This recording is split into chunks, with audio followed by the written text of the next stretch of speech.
Hello बच्चों, तुम लोग को स्ट्रक्चर ऑफ एटम कंटिन्यू करते हैं और आज पढ़ाते हैं प्लांक्स क्वांटम थ्योरी। ठीक है, तो हेडिंग दो, प्लांक्स क्वांटम थ्योरी क्या होता है। Planck's quantum theory. प्लांक्स ने कहा कि कोई भी बॉडी से एनर्जी लॉस हो या गेन हो वो डिसकंटिन्यूअस होता है in the form of small packets of energy. और उस स्मॉल पैकेट्स को बोला क्वांटा। कि मान लेते हैं एक ये हॉट बॉडी है, ध्यान देना, ये हॉट बॉडी है और ये तरह क्या सराउंडिंग। तो हॉट बॉडी अपना एनर्जी क्या करेगा, सराउंडिंग को लॉस करेगा तो डिसकंटिन्यूअस करेगा। क्या करेगा, यहां से डिसकंटिन्यूअस करेगा।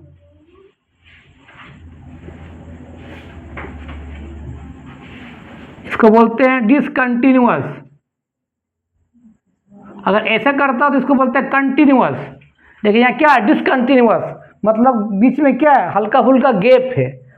तो ये क्या कर रहा है, यहाँ से एमिट कर रहा है या एब्जॉर्ब भी करेगा तो डिसकंटिन्यूअस करेगा। मान लेते हैं ये कोल्ड बॉडी है तो ठंडा है तो सराउंडिंग से क्या करेगा, लेगा एनर्जी। तो लेगा एनर्जी तो इन द फॉर्म ऑफ क्या, डिसकंटिन्यूअस। कंटिन्यूअस नहीं लेगा, डिसकंटिन्यूअस, मतलब एनर्जी के बीच में हल्का फुल्का गैपिंग आएगा। इस तरह से डिसकंटिन्यूअस होगा। ठीक है, तो उसने बोला कि अ बॉडी, ध्यान देना, पहला postulate, a body can loss of energy,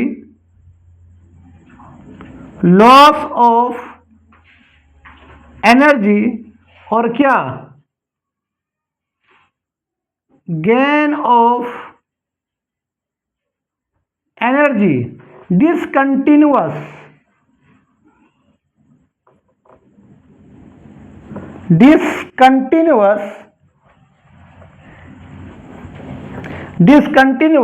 in the form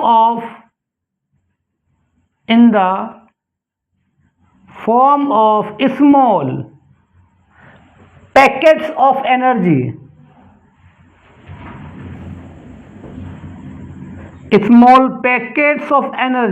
और स्मॉल पैकेट्स ऑफ एनर्जी क्या बोला, इस क्वांटा।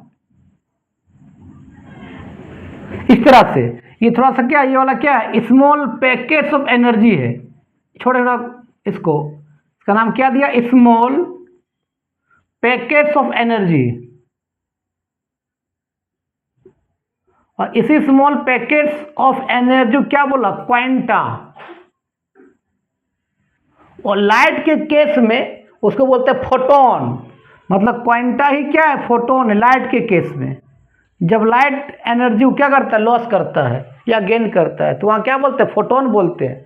तो पहला पोस्टुलेट है कि बॉडी एनर्जी को लॉस करे, गेन करे, डिसकंटिन्यूअस करेगा in the form of small packets of energy. और स्मॉल पैकेट्स ऑफ एनर्जी क्या बोला, क्वांटा बोला। ठीक है, पहला पोस्टुलेट, इसको लिखो। चलो, ये तो समझ में आ गया पहला पोस्टुलेट। दूसरा बोला कि जो क्वांटा का जो एनर्जी है, मान लो इस तरह का ये वाला क्वांटा हुआ, स्मॉल पैकेट्स के फॉर्म में क्वांटा, इसके बीच क्या है, डिसकंटिन्यूअस है। इसका मतलब क्या है, कंटिन्यूअस, इसका मतलब क्या है, डिसकंटिन्यूअस। तो इसको बोला क्वांटा। और लाइट के केस में इसको बोलते हैं फोटोन। तो बोला कि क्वांटा का जो एनर्जी है वो फ्रीक्वेंसी का डायरेक्टली है, मतलब ये क्वांटा जो चल रहा है, इस तरह जा रहा है, तो इसके अंदर क्या है, वेव नेचर है।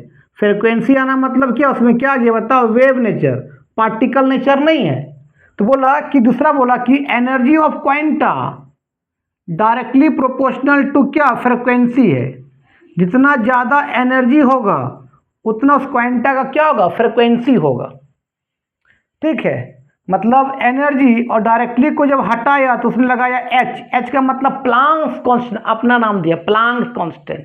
तो एच और फ्रीक्वेंसी क्या बोलते हैं, न्यू, इस तरह लिखते हैं, न्यू, एन ई न्यू। और एच का मतलब क्या होता है, प्लांक्स कांस्टेंट,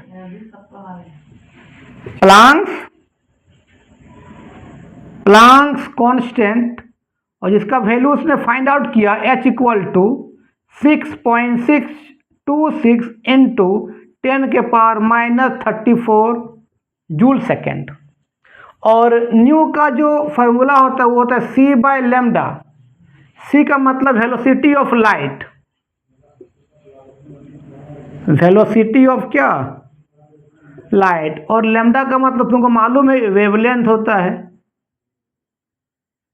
इसका मतलब देखो तो फ्रीक्वेंसी और लेमडा में क्या इन्वर्सली है, अगर फ्रीक्वेंसी बढ़ेगा तो लेमडा क्या होगा, घटेगा। तो यहाँ पर ये भी लिख सकते हैं, यहाँ पर लिख सकते हैं energy equal to H nu क्या होगा C बाय लेमडा, ये भी लिख लो। दूसरा पोस्टुलेट। तीसरा बोला कि कोई लाइट जो फोटोन जो लॉस कर रहा है वो कभी भी 1.5 फोटोन नहीं करेगा, 2.5 नहीं करेगा, माने फ्रैक्शन नंबर नहीं करेगा। या तो 1 फोटोन करेगा, या 2 फोटोन, या 3 फोटोन, या 4 फोटोन, मतलब हमेशा होल नंबर होगा, आपका फ्रैक्शन नंबर नहीं होगा। तो तीसरा पोस्टुलेट बता देते हैं कि कोई भी एनर्जी लॉस या गेन करता है तो हमेशा इंटीजर नंबर में होता है। मीन्स एनर्जी इक्वल टू क्या हो सकता है, NH न्यू, मतलब n का वैल्यू 1, या 1 फोटोन करे, या 2 फोटोन करे, या 3 करे, 4 करे, 5, कभी भी ऐसा नहीं करेगा n equal to 1.5 h nu नहीं होगा, या तो n equal to 2.5 h nu नहीं होगा, n equal to 3.2 h nu नहीं होगा, हमेशा क्या होगा, इंटीजर नंबर होगा। ठीक है, तो ये था तीसरा पोस्टुलेट कि कोई भी बॉडी जो फोटोन को लॉस करता है, या क्वांटा के फॉर्म में जो एनर्जी को लॉस करता है, या फोटोन के फॉर्म में जो एनर्जी को लॉस करता है, तो वो हमेशा 1 फोटोन करेगा, 2 फोटोन, 3 फोटोन, 4 फोटोन। फोटोन को ही क्वांटा बोलते हैं यार, क्वांटा बोलो या फोटोन बोलो, बात बराबर। लाइट के केस में क्वांटा को फोटोन बोलते हैं। तो हमेशा इंटीजर करेगा, कभी फ्रैक्शन नंबर नहीं करेगा, 1.5 h न्यू नहीं करेगा, 2.5 h न्यू नहीं करेगा, 3.2 h न्यू नहीं करेगा, हमेशा इस फॉर्म में रहेगा। n इक्वल टू कितना, या तो h न्यू करे, n इक्वल टू कितना करे, 2 h न्यू करे, n इक्वल टू कितना करे, 3 h न्यू करे, मतलब इस फॉर्म में करेगा, इस फॉर्म में नहीं करेगा। यही होता है प्लैंक्स क्वांटम थ्योरी। चलो तो समझ में तुमको आ गया। अब नेक्स्ट बात करते हैं बहुत इंपॉर्टेंट टॉपिक्स का, जिसका नाम है फोटो इलेक्ट्रिक इफेक्ट। समझ में आ रहा है ना, ठीक है, तो लिखो photo electric effect, photo electric effect. तो इस पर अल्बर्ट आइंस्टाइन जी को नोबेल प्राइज भी मिला था, फोटो इलेक्ट्रिक इफेक्ट पर। तो फोटो इलेक्ट्रिक इफेक्ट क्या होता है समझो पहले, कि मान लेते हैं ये एक मेटल से, ये मेटल का कोई सॉलिड है, इसे बहुत सा आइटम होगा। अगर मेटल मान लो कॉपर का सीट है तो अरबों खरबों कॉपर का आइटम होगा। जब इस मेटल सीट पर हम इलेक्ट्रोमैग्नेटिक रेडिएशन मीन सनलाइट को स्ट्राइक करते हैं इस मेटल सरफेस से, तो मेटल सरफेस का जो इलेक्ट्रॉन है वहाँ क्या इजेक्ट हो जाए, इलेक्ट्रॉन बाहर निकल जाए, उस सरफेस से इलेक्ट्रॉन क्या बता बाहर निकल जाए, उसी को बोलते हैं photo electric effect. Photo means light. जब लाइट दिए कहाँ पर, मेटल सरफेस, मेटल पर या मेटल के सरफेस से, तो सरफेस इलेक्ट्रॉन क्या हो जाए, इजेक्ट हो जाए, उसको बोलते हैं फोटो इलेक्ट्रिक इफेक्ट। मैं साधारण भाषा में बोल सकते हैं। तो क्या लिखोगे बताओ, the इजेक्शंस of electron, the इजेक्शंस of electrons कहाँ से, from the metal surface when suitable light is incident on it। जो उसको क्या करते, सुटेबल लाइट क्या करते, इंसिडेंट करते हैं। ठीक है, अब इस पर जो अल्बर्ट आइंस्टीन जी ने क्या एक्सपेरिमेंट किया था बताते हैं, सुनो, इसको लिख लो। तो अब दिखाते हैं कि मान लो उसने क्या किया था, एक हार्ड ग्लास ट्यूब लिया था, ध्यान देना, इस तरह से हार्ड ग्लास ट्यूब, इसको मैक्सिमम से मैक्सिमम वैक्यूम कर दिया, हवा को निकाल दिया, पूरा हवा को निकालेगा।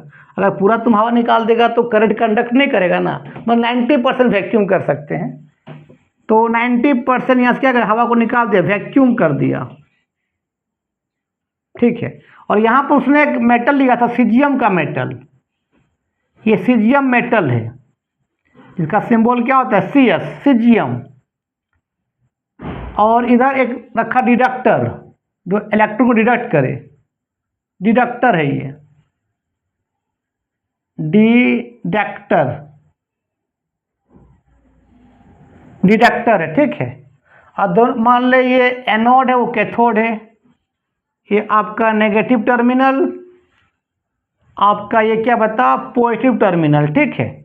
यहाँ लगा दिया एक एमीटर, जिससे पता चले करंट कंडक्ट हो रहा है कि नहीं हो रहा है। और क्या किया, इस सीजियम मेटल सरफेस को लाइट इंसिडेंट करवाया, यहाँ पर जैसे ही लाइट इंसिडेंट करवाया तो देखा कि एमीटर में फ्लैक्चुएट होने लगा, मतलब इसका मतलब करंट क्या है, सर्किट दौड़ने लगा। तो हुआ क्या होगा, जैसे लाइट सीजियम मेटल पर पड़ा तो सीजियम मेटल से इलेक्ट्रॉन बाहर निकला, ये इलेक्ट्रॉन बाहर निकल रहा है। और ये इलेक्ट्रॉन क्या किया, डिडक्टर क्या किया, ये आपका पॉजिटिव है, ये नेगेटिव है, तो डिडक्ट कर लिया और सर्किट में करंट दौड़ना शुरू हो गया, ठीक है। तो इस पर थोड़ा एक्सप्लेनेशन करते हैं, ठीक है। इसको बोलते हैं फोटो इलेक्ट्रिक इफेक्ट। अब सीजियम मेटल क्यों लिया, तुमको मालूम है कि सीजियम मेटल रिएक्टिव है, तो वहाँ से इलेक्ट्रॉन निकालना आसान है। तो फोटो इलेक्ट्रिक के लिए बेस्ट मेटल कौन कौन हो सकता है, सीजियम, सीजियम सबसे पहले, तब कौन आएगा बता, पोटासियम, क्योंकि सीजियम और पोटासियम रिएक्टिव एलिमेंट है। तो रिएक्टिव मेटल से इलेक्ट्रॉन निकालना क्या है, आसान है। ऑब्जेक्टिव आएगा कि फोटो इलेक्ट्रिक के लिए बेस्ट मेटल अगर सीजियम रहेगा, कहीं सोडियम रहेगा, लिथियम, तो क्या मारना, सोडियम। अगर सीजियम ना रहे, पोटासियम रहे, तो कहाँ मत क्लिक करना, पोटासियम में। ये दोनों क्या है, बेस्ट फोटो इलेक्ट्रिक इफेक्ट है, क्योंकि रिएक्टिव मेटल है इसीलिए। चलो, क्योंकि वहाँ से इलेक्ट्रॉन निकालना आसान है। चलो इसका एक्सप्लेनेशन करते थोड़ा सा, अब ध्यान देना, एक्सप्लेनेशन। और जो लाइट भी, अगर ये लाइट है, लाइट कैसा नेचर का होगा, पार्टिकल नेचर नहीं, वेव नेचर, याद रखना। चलो तो एक्सप्लेनेशन करते हैं, explanation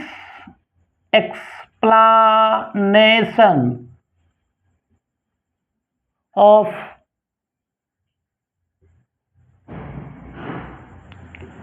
photo electric effect. Photo electric में एक्सप्लेनेशन करते, ध्यान देना। मान लेते हैं ये आपका एक मेटल है, तो इसमें मेटल में बहुत सा एटम होगा, करोड़ों एटम होगा। मान ले कॉपर का शीट है, तो अरबों खरबों एटम होगा। तो मान लो उसमें एक एटम दिखाते हैं हम, मान ले एक एटम होगा, तो उसके अंदर क्या होगा, न्यूक्लियस होगा। बिल्कुल सही बात सर। और न्यूक्लियस में क्या होगा, ऑर्बिट्स होंगे, ऑर्बिट्स में क्या होंगे, इलेक्ट्रॉन होंगे। मान ले इस समय ऑर्बिट से ऑर्बिट में इलेक्ट्रॉन मान लीजिए, तो इलेक्ट्रॉन और न्यूक्लियस में एक फोर्स ऑफ अट्रैक्शन होगा, जिस फोर्स से इलेक्ट्रॉन को क्या, जिस फोर्स से न्यूक्लियर इलेक्ट्रॉन को पकड़ कर रखा होगा, तो यहाँ पर भी कुछ एनर्जी होगा।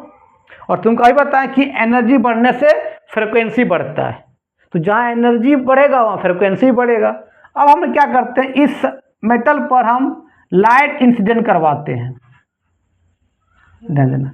जैसे लाइट यहाँ से इंसिडेंट करवाएंगे तो क्या होगा, सबसे पहले मान ले ये मेटल है, तो उसमें बहुत सा एटम होगा। सबसे पहले क्या होगा, जैसे लाइट इंसिडेंट करवाएंगे तो ये लाइट क्या करेगा, पहले इलेक्ट्रॉन और न्यूक्लियस की जो भी फोर्स है, उस फोर्स को तोड़ेगा, मतलब उस बॉन्ड को तोड़ेगा। तो बॉन्ड को तोड़ने में कुछ एनर्जी लगेगा, तो उस एनर्जी को बोलते हैं वर्क फंक्शन। कुछ वर्क किया वो बंदा ने, क्या बोलते हैं, वर्क फंक्शन, जिसको हम W0 या तो फाइ से डिनोट करते हैं। अब इलेक्ट्रॉन, अब बॉन्ड टूट गया, अब इलेक्ट्रॉन क्या होगा, इस सरफेस से बाहर निकलेगा। तो सरफेस से बाहर निकालने के लिए भी कुछ एनर्जी लगेगा, तो उस एनर्जी क्या बोलते हैं, काइनेटिक एनर्जी, मतलब in the form of kinetic energy form में इलेक्ट्रॉन बाहर निकलेगा। तो जो हम लाइट दे रहे हैं वो दो यूज हो रहा है, पहला क्या यूज हो रहा है कि इलेक्ट्रॉन को न्यूक्लियस से बॉन्ड को तोड़ रहा है, और बॉन्ड जब जैसे टूटेगा तो उस इलेक्ट्रॉन को सरफेस से क्या करेगा, इलेक्ट्रॉन को क्या करेगा, बाहर निकालेगा, वहां भी एनर्जी खर्च होगा। तो जो सरफेस इलेक्ट्रॉन बाहर निकलेगा in the form of kinetic energy के फॉर्म में। और याद रखना इसमें एक होता है थ्रेशोल्ड फ्रीक्वेंसी। थ्रेशोल्ड फ्रीक्वेंसी बोलो एनर्जी बोलो, बात बराबर, क्योंकि फ्रीक्वेंसी एनर्जी का डायरेक्टली होता है। सुनो थ्रेशोल्ड एनर्जी क्या होता है समझो। थ्रेशोल्ड एनर्जी THRESHOLD, थोड़ा देख लेना स्पेलिंग। थ्रेशोल्ड एनर्जी बोलो या थ्रेशोल्ड फ्रीक्वेंसी बोलो, बात बराबर है। इसका मतलब समझो पहले कि भाई तुमको इतना एनर्जी देना पड़ेगा जिससे ये इलेक्ट्रॉन न्यूक्लियस से निकल जाए। अगर उससे कम एनर्जी दोगे ना तो नहीं निकलेगा, तो उसी बोलते थ्रेशोल्ड फ्रीक्वेंसी। तुम कितना एनर्जी देना पड़ेगा, जितना तुमको एनर्जी देना पड़ेगा वो एनर्जी ज़्यादा होगा, जो यहाँ जो बॉन्ड बंधा हुआ है उस एनर्जी से ज़्यादा देना पड़ेगा एनर्जी, ताकि बॉन्ड क्या हो जाए, वो टूट जाए और इलेक्ट्रॉन वहाँ से बाहर निकल जाए। उसको बोलते हैं थ्रेशोल्ड एनर्जी या थ्रेशोल्ड फ्रीक्वेंसी। इतना तुमको एनर्जी देना पड़े ताकि वो इलेक्ट्रॉन न्यूक्लियस से अलग हो जाए। ठीक है, मतलब यहाँ मान एनर्जी दोनों बीच में कितना 10 जूल। 10 जूल एनर्जी क्या है, न्यूक्लियस इलेक्ट्रॉन बॉन्ड बनाया हुआ है, तो तुमको एनर्जी अब 10 जूल से ज़्यादा देना पड़ेगा। अगर तुम उससे कम दोगे ना तो इलेक्ट्रॉन बाहर निकलने वाला नहीं है। तुमको 10 जूल से ज़्यादा एनर्जी दोगे तो न्यूक्लियस क्या करेगा, न्यूक्लियर इलेक्ट्रॉन का बॉन्ड क्या हो जाएगा, टूट जाएगा। जैसे टूटेगा तो इलेक्ट्रॉन वहाँ से क्या हो जाएगा, सरफेस से बाहर निकल जाएगा। उसी बोलते हैं थ्रेशोल्ड एनर्जी या थ्रेशोल्ड फ्रीक्वेंसी। मतलब तुमको लाइट का इतना ज़्यादा फ्रीक्वेंसी होना चाहिए जिस फ्रीक्वेंसी से ये इलेक्ट्रॉन न्यूक्लियस का बॉन्ड क्या हो जाए, टूट जाए, ब्रेक कर जाए। उसी बोलते हैं थ्रेशोल्ड फ्रीक्वेंसी या थ्रेशोल्ड एनर्जी बोलते हैं। ठीक है, अब तुमको तो समझ में आ गया। तो हमने जो एनर्जी दिया, ये एनर्जी दिया तो एनर्जी दो काम हुआ। पहले क्या हुआ था, वर्क फंक्शन हुआ। वर्क फंक्शन का मतलब पहले न्यूक्लियस और इलेक्ट्रॉन का बॉन्ड टूटा, फिर इलेक्ट्रॉन क्या किया, सरफेस से बाहर निकालने में कुछ एनर्जी लगा in the form of kinetic energy. तो किसका क्या बोलेंगे इसको, काइनेटिक एनर्जी। अच्छा, एनर्जी फार्मूला क्या था बताओ, H होता है। अच्छा, वर्क फंक्शन भी क्या एनर्जी है। हम अगर मान लें यहाँ 100 जूल एनर्जी दिए, ध्यान देना, तो 100 जूल एनर्जी में कुछ एनर्जी लगा बॉन्ड को तोड़ने में। मान ले बॉन्ड को तोड़ने में लग रहा है 60 जूल, तो कुछ और 40 जूल कहाँ लगेगा, इलेक्ट्रॉन को सरफेस से बाहर निकालने में लगेगा। मतलब जो एनर्जी दे रहे हैं उसका दो काम हो रहा है, पहले बॉन्ड टूट रहा है, फिर बॉन्ड टूटने वाले इलेक्ट्रॉन को सरफेस से बाहर निकालने में कुछ एनर्जी यूज हो रहा है। तो H लगा तो वर्क फंक्शन भी क्या एनर्जी है, या क्या होता है H0 होगा, दोनों फ्रिक्वेंसी अलग अलग होगा, प्लस काइनेटिक एनर्जी। इसको इधर ले जाओ तो H minus H0 equal to क्या होता है, काइनेटिक एनर्जी। इसमें H कॉमन ले लो, कितना हो जाएगा, न्यू माइनस क्या होता, μ0 इक्वल टू क्या होगा, काइनेटिक एनर्जी। और न्यू का फॉर्मूला क्या होता है, C/λ। इसको मिटाते हैं। अच्छा देखो सुनो, अब क्या बता तो H न्यू का क्या होता है, C/λ, या क्या हो जाएगा C/λ0। दोनों का वेवलेंथ भी अलग अलग होगा, लेकिन C दोनों का कांस्टेंट होगा। C कितना होता है, 3 × 10⁸ मीटर पर सेकेंड। C क्या है, स्पीड ऑफ लाइट है, इक्वल टू क्या, काइनेटिक एनर्जी। अब यहाँ क्या होगा, C कॉमन ले लो, कितना हो जाएगा 1/λ0 equal to kinetic energy formula कितना होता है बताओ, 1/2 mv²। ये आपका डेरिवेशन निकल गया किसके लिए, फोटो इलेक्ट्रिक इफेक्ट के लिए। और यहाँ पर जो एनर्जी इक्वल तुम लिखा, क्या लिखा, वर्क फंक्शन, मतलब क्या इसको लिखेंगे W0 प्लस क्या लिख सकते हैं हम लोग, काइनेटिक एनर्जी। कोई कोई बुक में W भी लिखा रहता है, कोई कोई बुक में φ भी लिखा रहता है। और ये W भी तरह क्या है, एक तरह का एनर्जी। वैसी जगह क्या लिखे हम लोग, H0 लिखे हैं, लिख लो। अब बात करते हैं ब्लैक बॉडी रेडिएशंस के बारे में। तो समझ में ये आ गया फोटो इलेक्ट्रिक इफेक्ट। और सबसे अच्छा फोटो इलेक्ट्रिक इफेक्ट कौन है? सीजियम। क्यों? सीजियम रिएक्टिव मेटल है, वहां से इलेक्ट्रॉन निकालना क्या है, सबसे आसान है। अब बात करते हैं ब्लैक बॉडी रेडिएशन। पहले समझो ब्लैक बॉडी रेडिएशन का मतलब क्या है। जैसे मान लेते हैं हम देख रहे हैं कि वो कोई ऑब्जेक्ट कलर कैसे दिखता है। देखो पहले कि मान लेते हैं एक ये ऑब्जेक्ट है और जिसे सनलाइट गया, तो सनलाइट में कितना कलर होता है? 7 कलर होता है। सनलाइट गया तो मान लेते ये बॉडी 6 लाइट को एब्जॉर्ब कर लिया और रेड को रिफ्लेक्ट किया, रेड को रिफ्लेक्ट कर रहा है। और रिफ्लेक्टेड लाइट जब हमारे आंख पर पड़ता है, मान लो मेरा ये आंख है, जैसे आंख पर पड़ता है तो ऑब्जेक्ट दिखाई देता है कि वो ऑब्जेक्ट क्या है, रेड है। अगर मान लेते हैं ये सब लाइट को एब्जॉर्ब कर लिया और ब्लू क्या किया, रिफ्लेक्ट किया, तो रिफ्लेक्टेड लाइट जब हमारे आंख पर पड़ता है तो ऑब्जेक्ट क्या दिखाई पड़ता है, ब्लू दिखाई पड़ता है। ठीक है, लेकिन ब्लैक कब दिखाई देगा? सुनो कि मान लेते हैं जो सन का लाइट है वो सब कलर सन का लाइट को पूरी एब्जॉर्ब कर ले, एक भी कलर को रिफ्लेक्ट ना करे, सभी कलर क्या कर ले, एब्जॉर्ब कर ले, तो वह ऑब्जेक्ट ब्लैक दिखाई पड़ेगा।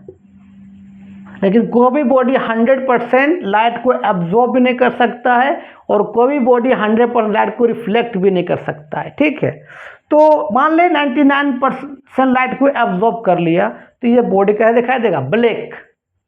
कैसे दिखाई देगा, ब्लैक। लेकिन सभी को रिफ्लेक्ट कर देगा, क्या दिखाई देगा, व्हाइट, है ना। इसलिए हम लोग गर्मियों में व्हाइट कपड़ा क्यों पहनते हैं? क्योंकि व्हाइट कपड़ा क्या करता है, सन का जो रेडिएशन आता है ना तो वो एब्जॉर्ब नहीं करता है, सभी रेडिएशन को रिफ्लेक्ट कर देता है, तो हमको गर्मी एहसास कम होता है ना। तो अगर पूरा एब्जॉर्ब कर लेगा तो ब्लैक, पूरा रिफ्लेक्ट कर देगा तो क्या, व्हाइट। लेकिन अगर 6 में 5 को एब्जॉर्ब किया, एक को रिफ्लेक्ट कर देगा, मान रेड को रिफ्लेक्ट किया तो रेड दिखाई देगा, ब्लू को रिफ्लेक्ट किया तो ब्लू दिखाई देगा। ठीक है, तो ये तुमको समझ में आ गया होगा। अब बात करते हैं ब्लैक बॉडी रेडिएशन क्या होता है। सुनो कि मान लेते हैं, अभी समझो कि ये पूरी मान लेते 99% 90% या 95% लाइट को एब्जॉर्ब कर लिया है, तो ये क्या दिखाई देगा, ब्लैक दिखाई देगा। अब इसमें हम क्या करते, हीट करते हैं, इस ब्लैक बॉडी को क्या करें, हीट करेंगे, तो जो लाइट को एब्जॉर्ब किया था ये बंदा, वो लाइट को यहाँ क्या करेगा, एमिट कर देगा, सराउंडिंग क्या कर देगा, छोड़ देगा, तो उसी को बोलते हैं ब्लैक बॉडी रेडिएशन। कोई ब्लैक ऑब्जेक्ट को जब हम हीट करते हैं तो जो लाइट को एब्जॉर्ब किया वो लाइट क्या करेगा, वो बाहर क्या करेगा, एमिट करेगा, उसी को बोलते हैं क्या, ब्लैक बॉडी रेडिएशन। अब सुनो कि मान ले तेरे पास एक ये लोहा है, ध्यान देना, ये आयरन है। अब मान ले आयरन को जब हीट करते हैं तो देखना, वॉच करना, तो पहले ये रेड दिखाई देता है, और हीट करोगे तो ऑरेंज दिखाई देता है, और हीट करोगे तो वो ब्लू दिखाई देता है, और हीट करोगे तो अल्टीमेटली वो क्या दिखाई देता है, बताओ, व्हाइट दिखाई देता है। ठीक है, इसका मतलब जब वो हीट करते हैं और रेड दिखाई देता है, उसका मतलब मैक्सिमम उसका इंटेंसिटी क्या है, रेड है। मतलब उस समय रेड का इंटेंसिटी सबसे ज़्यादा है, इसलिए मेरे आंखों में रेड कलर दिखाई देता है। उससे ज़्यादा हीट करेंगे तो अब रेड का इंटेंसिटी घट जाएगा, अब किसका आ जाएगा, ऑरेंज का। ऑरेंज का इंटेंसिटी ज़्यादा हो जाएगा तो हमको ऑरेंज दिखाई देता है, और हीट करेंगे तो ऑरेंज का इंटेंसिटी कम हो जाएगा, ब्लू का इंटेंसिटी ज़्यादा आएगा तो हमको ब्लू दिखाई देता है ना। तो इंटेंसिटी मतलब तो एनर्जी या तो फ्रिक्वेंसी, तो इंटेंसिटी बढ़ेगा तो वेवलेंथ क्या होगा, घटेगा। इंटेंसिटी बढ़ने से वेवलेंथ घटता है। इंटेंसिटी बोलो, एनर्जी बोलो, फ्रिक्वेंसी बोलो, बात बराबर है। तो आप सुनो कि मान लेते हैं कि तुम लोहा गर्म कर रहे हो तो एक समय रेड दिखाई देता है, इसका मतलब क्या, उस समय रेड का इंटेंसिटी बहुत ज़्यादा है, इसलिए हमको रेड दिखाई दे रहा है। और हीट करोगे तो धीरे धीरे रेड का इंटेंसिटी क्या हो गया, घट गया। अब किसका आ गया, ऑरेंज का इंटेंसिटी बढ़ गया, तो ऑरेंज दिखाई दे रहा है। और हीट करोगे तो उस समय क्या हो रहा है, ऑरेंज का इंटेंसिटी धीरे धीरे घट जाएगा, अब किसका आएगा, ब्लू का, तो ब्लू दिखाई देता है ना। तो याद रखना, इंटेंसिटी बोलो, एनर्जी बोलो या फ्रिक्वेंसी बोलो, बात बराबर है। इंटेंसिटी बोलो तो इंटेंसिटी भी क्या होता है, आपका वेवलेंथ का इन्वर्सली होता है। वेवलेंथ मतलब क्या, लैम्डा। तो मान लेते हैं कि अभी मान ले रेड कलर दिखाई देते हैं, मान ले रेड कलर का बात करते हैं। तो मान लेते हैं ये आपका एक्स एक्सेस है, ये वाई एक्सेस है। इधर आपका इंटेंसिटी बढ़ रहा है, इंटेंसिटी, और इधर बढ़ रहा है वेवलेंथ। मान ले हीट किए और हीट करते गए, उसका इंटेंसिटी बढ़ते गए, इंटेंसिटी बढ़ते गए, पीक पर आ गया। ठीक है, जब पीक पर आया, ध्यान देना, यहाँ पीक पर आया, यहाँ इसका इंटेंसिटी आ गया इतना, तो ऑब्जेक्ट क्या दिखाई दे, रेड दिखाई दे रहा है। उसका इंटेंसिटी पीक पर है तो रेड दिखाई दे रहा है। ध्यान देना, इसका उस समय जो उसका लैम्डा होगा उसको बोलते हैं लैम्डा मैक्स बोलते हैं। पीक पर मान ली इसका इंटेंसिटी यहाँ पर है और वहाँ पर उसका जितना वेवलेंथ होगा उस वेवलेंथ को बोलते हैं लैम्डा मैक्स। ये T1 टेम्परेचर पर है। और हीट देंगे तो अब क्या होगा, रेड कलर का, और हीट देंगे तो क्या होगा, रेड कलर का इंटेंसिटी घटेगा और ऑरेंज कलर का इंटेंसिटी बढ़ेगा। तो हमको ऑरेंज दिखाई देगा, तो हम रेड का बात कर रहे हैं। तो अब और हीट करेंगे तो क्या होगा, रेड कलर का इंटेंसिटी घट जाएगा और इंटेंसिटी घटेगा इस तरह से, देखो घट जाएगा, उसका वेवलेंथ बढ़ जाएगा। अब यहाँ पर इसका वेवलेंथ आया, तो क्या बोलते हैं, लैम्डा मैक्स। देखो इंटेंसिटी घट गया, अब यहाँ पर आ गया, तो वहाँ पर जो उसका वेवलेंथ होगा क्या बोलते हैं, लैम्डा मैक्स बोलेंगे। तेरा क्या बता, T2 टेम्परेचर और T2 ज़्यादा है, T1 क्या है, कम है। तो जिस कलर का इंटेंसिटी सबसे पीक पर होता है वही कलर हमको दिखाई देता है। और हीट करेंगे लोहा को तो ऑरेंज दिखाई दे रहा है, मतलब उस समय ऑरेंज का कलर सबसे पीक पर है, इसलिए हमको ऑरेंज दिखाई दे रहा है। और हीट करेंगे तो ऑरेंज का इंटेंसिटी घट जाएगा, ब्लू का इंटेंसिटी बढ़ जाएगा, तो हमको ब्लू दिखाई देगा। तो जिसका इंटेंसिटी सबसे पीक पर होता है वो मेरे आंखों में दिखाई देता है। तो इसी को बोलते हैं ब्लैक बॉडी रेडिएशन। तो कोई पूछेगा ब्लैक बॉडी रेडिएशन क्या है, तो बोल देना सर ब्लैक बॉडी का मतलब होता है कि कोई भी लाइट, अगर ब्लैक बॉडी का मतलब होता है कोई भी सनलाइट अगर बॉडी पर पड़े वो बॉडी पूरा लाइट को क्या करे, एब्जॉर्ब कर ले, उसको बोलते हैं ब्लैक बॉडी। तो पूछेगा ब्लैक बॉडी रेडिएशन क्या होता है, सर ब्लैक बॉडी को जब हम लोग हीट करते हैं तो जो लाइट को एब्जॉर्ब किया वो लाइट को क्या करता है, एमिट करता है, तो उसको बोलते हैं ब्लैक बॉडी रेडिएशन। तो लोहा के एग्जाम्पल दिए, लोहा का पहले हीट करो, देखना रेड दिखाई देगा, उस समय रेड का इंटेंसिटी सबसे ज़्यादा है और उस इंटेंसिटी पर जो उसका वेवलेंथ उसको बोलते हैं लैम्डा मैक्स। और हीट करेंगे तो धीरे धीरे क्या हो जाएगा, रेड का इंटेंसिटी घट जाएगा, अब किसका आ जाएगा, ऑरेंज का। तो ऑरेंज का इंटेंसिटी बहुत ज़्यादा आ गया तो हमको ऑरेंज दिखाई दे रहा है। और उस समय जो उसका वेवलेंथ है उसको बोलते हैं लैम्डा मैक्स। और हीट करेंगे तो भाई क्या दिखाई देगा, ब्लू दिखाई पड़ेगा, मतलब उस ब्लू का इंटेंसिटी ज़्यादा हो गया तो उस समय उसका जो लैम्डा उसका वो लैम्डा मैक्स बोलेंगे। तो जिसका इंटेंसिटी सबसे ज़्यादा होता है वही कलर हमको हमारे आँखों में दिखाई देता है। ठीक है, तो ये वीडियो यहीं समाप्त करते हैं, इसको थोड़ा बढ़िया से पढ़ लेना, ठीक है।